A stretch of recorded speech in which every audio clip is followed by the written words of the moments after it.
সবাইকে স্বাগত জানাচ্ছি। আমি ফিরোজ তোহা। শুরুতেই সংবাদ শিরোনাম জানিয়ে দেব এই মুহূর্তে হাতে পাওয়া সর্বশেষ গুরুত্বপূর্ণ আপডেট বাংলা সংবাদ।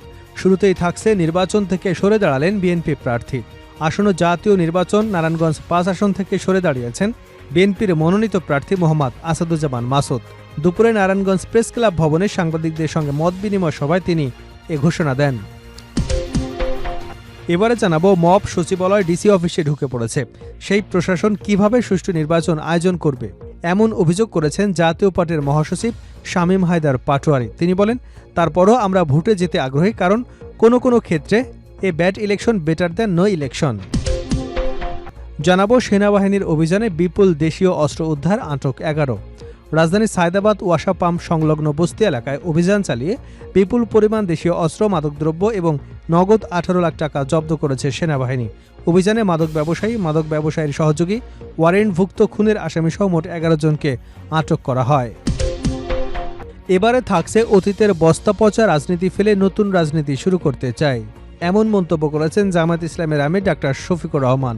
রাজধানীর সোহরাওয়ার্দী উদ্যানে বিজয় ম্যারাথন উদ্বোধন অনুষ্ঠানে গিয়ে তিনি একথা বলেন। জানাবো, চাঞ্চল্যকর সংবাদ, ৫০ এমপি প্রার্থীকে হত্যা করবে আওয়ামী লীগ, রাশেদ খান। আওয়ামী লীগ একটা মিশনে নেমেছে। তারা আসন্ন ত্রয়োদশ জাতীয় সংসদ নির্বাচনের ৫০ এমপি প্রার্থীকে হত্যা করবে এবং দলটি তা শুরু করেছে বলে ধারণা করছে গণ অধিকার পরিষদের সাধারণ সম্পাদক রাশেদ খান। এবং সর্বশেষ জানাবো, মুসলিম ডাক্তারের হিজাব খুলে ফেলেন বিহারের মুখ্যমন্ত্রী। সরকারি এক অনুষ্ঠানে একজন মুসলিম নারী ডাক্তারের হিজাব টান দিয়ে খুলে ফেলেছেন ভারতের বিহারের মুখ্যমন্ত্রী হিন্দুত্ববাদী নীতিশ কুমার।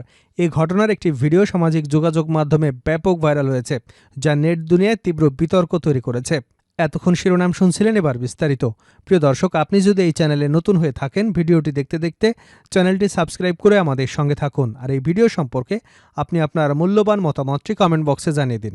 আর হ্যাঁ প্রিয় দর্শক, জানিয়ে দিন ভিডিওটি কোন জেলা থেকে দেখছেন। নির্বাচন থেকে সরে দাঁড়ালেন বিএনপি প্রার্থী। আসন্ন জাতীয় সংসদ নির্বাচন নারায়ণগঞ্জ ৫ আসন থেকে সরে দাঁড়িয়েছেন বিএনপির মনোনীত প্রার্থী মোহাম্মদ মাসুদুজ্জামান মাসুদ। মঙ্গলবার দুপুরে নারায়ণগঞ্জ প্রেস ক্লাব ভবনে সাংবাদিকদের সঙ্গে মতবিনিময় সভায় তিনি এ ঘোষণা দেন। মাসুদুজ্জামান মাসুদ জানান, দল থেকে আমার উপর কোনো চাপ, নির্দেশনা বা হুমকি নেই। আমার ব্যক্তিগত এবং পারিবারিক নিরাপত্তাজনিত কারণে আমি নিজ থেকে নির্বাচন থেকে সরে দাঁড়ানোর সিদ্ধান্ত নিয়েছি। তিনি আরও বলেন, আমারও আমার পরিবারের নিরাপত্তাজনিত কিছু বিষয় আছে। নেগেটিভ পরিবেশের একটা কারণ মূলত আমার ফ্যামিলির হচ্ছে ম্যাটার। আসাদুজ্জামান মাসুদ বলেন, দলের ভারপ্রাপ্ত চেয়ারম্যান নিজ থেকে আমাকে মূল্যায়ন করে মনোনয়ন দিয়েছিলেন, কিন্তু আমার দুর্ভাগ্য যে আমি সেটা ধরে রাখতে পারলাম না। আমার অনেকটা তীরে এসে তরি ডোবার মতো অবস্থা। এর জন্য আমি ভারপ্রাপ্ত চেয়ারম্যানের কাছে ক্ষমা প্রার্থী। তিনি বলেন, পরবর্তীকালে দল যাকেই মনোনয়ন দেবে আমি তার পক্ষ হয়ে কাজ করব। আমি প্রতিশ্রুতি দিলাম, সংসদ সদস্য না হলেও আমি মানুষের পাশে থাকব। মব সচিবালয় ডিসি অফিসে ঢুকে পড়েছে। সেই প্রশাসন কিভাবে সুষ্ঠু নির্বাচন আয়োজন করবে, জাপা মহাসচিব। জাতীয় পার্টির মহাসচিব শামীম হায়দার পাটোয়ারি বলেছেন, এ অবস্থায় সুষ্ঠু নির্বাচন সম্ভব নয়। মব তীব্রভাবে দেশকে আঁকড়ে ধরেছে। মব সচিবালয়ে ঢুকে পড়েছে, ডিসি অফিসে ঢুকে পড়েছে। সেই প্রশাসন কিভাবে সুষ্ঠু নির্বাচন আয়োজন করবে, তারপরও আমরা ভোটে যেতে আগ্রহী, কারণ কোনো ক্ষেত্রে এই bad election better than no election. মঙ্গলবার সকাল 10:15টার দিকে মহান বিজয় দিবস উপলক্ষে জাতীয় স্মৃতিসৌধে মুক্তিযুদ্ধের বীর শহীদদের প্রতি শ্রদ্ধা জানাতে গিয়ে সাংবাদিকদের সঙ্গে মত বিনিময়কালে এসব কথা বলেন। শামীম হায়দার পাটোয়ারি বলেন, বিজয়ের এই দিনে পাকিস্তানি হানাদার বাহিনী মুক্তিযোদ্ধাদের কাছে আত্মসমর্পণ করেছিল। এটি আমাদের হাজার বছরের ইতিহাসের সর্বশ্রেষ্ঠ দিন। যে বৈষম্য, যে হীন মানসিকতা, যার প্রতিবাদে আমরা স্বাধীন হয়েছিলাম, এত বছর পরেও আমরা সেই বৈষম্যহীন সমাজ গড়তে পারিনি, সেই সমতার সমাজ গড়তে পারেনি, সেই গণতান্ত্রিক সমাজ গড়তে পারেনি। ঐক্যের বাংলাদেশ গড়ার পরিবর্তে অনেককে আনা হয়েছে। মবতন্ত্রের উত্থান ঘটেছে এবং হত্যা রাজনীতি শুরু হয়েছে মন্তব্য করে জাপা মহাসচিব বলেন, নির্বাচনের তফসিল দেওয়ার পর গুরুত্বপূর্ণ একজন প্রার্থী, একজন গুরুত্বপূর্ণ কণ্ঠস্বর ওসমান হাদিকে হত্যার জন্য অত্যন্ত নির্মমভাবে গুলি করা হয়েছে। আমরা এর তীব্র প্রতিবাদ করি। এর মাধ্যমে রাষ্ট্র ব্যবস্থার যে ভঙ্গুর অবস্থা সেটি উদীয়মান হয়েছে। এর মাধ্যমে প্রমাণিত হচ্ছে যে সরকার আসলে নির্বাচনের জন্য প্রস্তুত কিনা। আমরা একটি অন্তর্ভুক্তিমূলক নির্বাচন চাই, একটি সমতার নির্বাচন চাই। আমরা একটি রাষ্ট্র কাঠামো দেখতে চাই, সরকার কাঠামো দেখতে চাই। কিন্তু আমরা দেখছি সরকার দুর্বল হচ্ছে, মব শক্তিশালী হচ্ছে, অপশক্তি শক্তিশালী হচ্ছে। সেনাবাহিনীর অভিযানে বিপুল দেশীয় অস্ত্র উদ্ধার, আটক 11।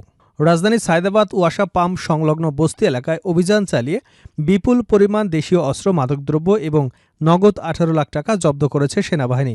অভিযানে মাদক ব্যবসায়ীর সহযোগী, ওয়ারেন্টভুক্ত খুনের আসামিসহ মোট 11 জনকে আটক করা হয়। সোমবার দিবাগত রাত 12টার দিকে 9ম পদাতিক ডিভিশনের অধীনস্থ 15 ইস্ট বেঙ্গল ব্যাটালিয়ন এই অভিযান পরিচালনা করে। এলাকাবাসীর অভিযোগ, প্রকাশ্যে মাদক বিক্রি এবং অস্ত্রের ভয় দেখিয়ে সাধারণ মানুষের কাছ থেকে টাকা আদায় করতে একটি চক্র। এতে দীর্ঘদিন আতঙ্কে ছিল স্থানীয়রা। এছাড়াও এরা বিভিন্ন সময় সংঘবদ্ধ হয়ে পুলিশের উপর আক্রমণ করে, ছিনতাই এবং ডাকাতির উদ্দেশ্যে কুপিয়ে মানুষকে জখম করে সর্বস্ব ছিনিয়ে নেয়। আসন্ন একাদশ জাতীয় নির্বাচনকে সামনে রেখে এমন অভিযানে স্বস্তি এবং সন্তোষ প্রকাশ করেছেন এলাকাবাসী। সেনাবাহিনী জানায়, আটককৃতরা দীর্ঘদিন ধরে সংঘবদ্ধভাবে দেশীয় অস্ত্র ও মাদক ব্যবসার সঙ্গে জড়িত ছিল। সেনাবাহিনী আরও জানায়, এসব অপরাধের মাধ্যমে অর্জিত অর্থ বিভিন্ন সময় চাঁদাবাজির টাকা হিসেবে বিভিন্ন জায়গায় মাসোহারা, আইনবিরুদ্ধ কাজে ব্যবহার করা হয়। অতীতের বস্তাপচা রাজনীতি ফেলে নতুন রাজনীতি শুরু করতে চাই।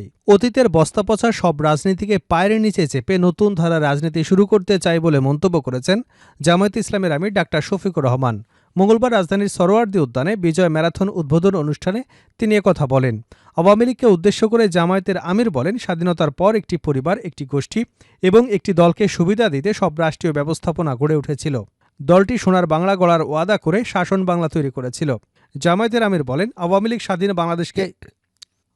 স্বাধীন বাংলাদেশকে সন্ত্রাসের অভয়ারণ্যে পরিণত করেছিল। তিনি আরও বলেন, আগামী জাতীয় নির্বাচনে আমরা আমাদের দলীয় বিজয় চাই না, চাই 18 কোটি মানুষের বিজয়। আগামী ফেব্রুয়ারিতে নির্বাচনের মাধ্যমে দেশের রাজনীতির নতুন মোড়ক উন্মোচন হবে। নির্বাচন নিয়ে কোনো ষড়যন্ত্র থাকলে তা জনগণ প্রতিরোধ করে নিঃশেষ করে দেবে।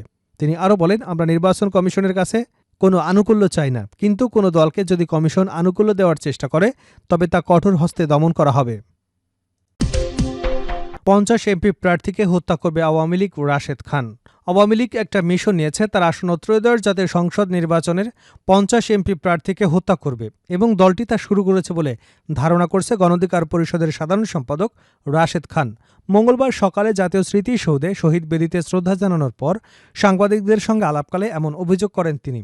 রাশেদ খান বলেন, আমাদের একজন বিপ্লবী যোদ্ধা, বলিষ্ঠ কণ্ঠস্বর, বিশেষ করে আওয়ামী ফ্যাসিবাদের বিরুদ্ধে এবং ভারতীয় আধিপত্যবাদের বিরুদ্ধে যিনি লড়াই করেছিলেন, সেই যোদ্ধা ওসমান হাদি ভাইকে কিভাবে হত্যার উদ্দেশ্যে মাথায় গুলি চালানো হয়েছে, এখনও পর্যন্ত সেই আসামিদের গ্রেপ্তার করা যায়নি। তিনি বলেন, আমরা দেখলাম স্বরাষ্ট্র উপদেষ্টা বললেন, যদি এই আসামিদের কেউ চিহ্নিত করে দিতে পারে সেক্ষেত্রে 50 লাখ টাকা উপহার দেওয়া হবে। আমার প্রশ্ন হলো, তাহলে আপনার গোয়েন্দা সংস্থা, পুলিশ, র্যাব, যৌথ বাহিনী কি করছে?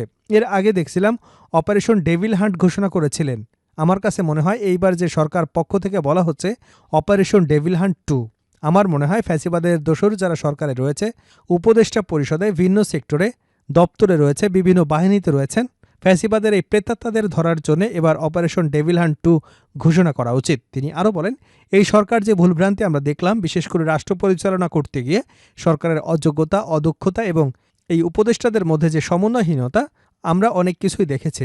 তারা আমাদের সবসময় সংস্কারের কথা বলেছিল। তারা এখন একটা রাষ্ট্র উপহার দেবে যেখানে প্রত্যেকটা প্রতিষ্ঠান সংস্কার করা হবে, একটা উন্নত সমৃদ্ধ রাষ্ট্র, আমেরিকা, ইউরোপের মতো রাষ্ট্র ব্যবস্থা। তার কোনো কিছুই আমরা দেখিনি।